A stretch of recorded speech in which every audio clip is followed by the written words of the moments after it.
বাংলাদেশ জামাত ইসলামী নির্বাচন চায় না, এরকম কথা জামাত ইসলামীর কোনো নেতাকর্মী আজ পর্যন্ত বলে নাই। বরং বাংলাদেশ জামাত ইসলামী চায় ডক্টর ইউনূসের নেতৃত্বে যে সরকার আছে সেই সরকারের দ্বারা ইতিহাসের সর্বশ্রেষ্ঠ একটি নির্বাচন অনুষ্ঠিত হবে। যে নির্বাচন হবে একবারে লেভেল প্লেয়িং নির্বাচন, যে নির্বাচনে ভোটাররা বয়ডরহীনভাবে গণতান্ত্রিক পদ্ধতিতে তাদের নির্বাচিত বা তাদের একবারে মনের মতো প্রার্থীকে তারা ভোট দিতে পারবে।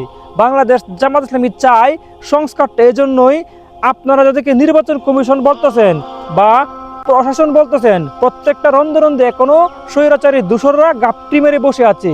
সেই জায়গাগুলো একেবারে তাদের পথ বন্ধ করে একেবারে পরিষ্কার করে যারা ভোট ডাকাতি করবে তাদের জল্পনা কল্পনাকে বন্ধ করে, বরং যারা নব্য ফ্যাসিস্ট হবে, যারা চিন্তা করতেছে অমুক আসন আমার, অমুক কেন্দ্র আমার, এই আসনগুলো যেন আগে থেকে দখল না করতে পারে, একবারে ফেয়ার একটি নির্বাচন অনুষ্ঠিত হয় বা একেবারে লেভেল প্লেয়িংয়ের মতো মানুষ আনন্দ চিত্তে যেন ভোট কেন্দ্রে গিয়ে ভোট দিতে পারে, এরকম একটা পরিবেশ তৈরি করে জামাত ইসলামী চায় যেন নির্বাচন দেওয়া হয়।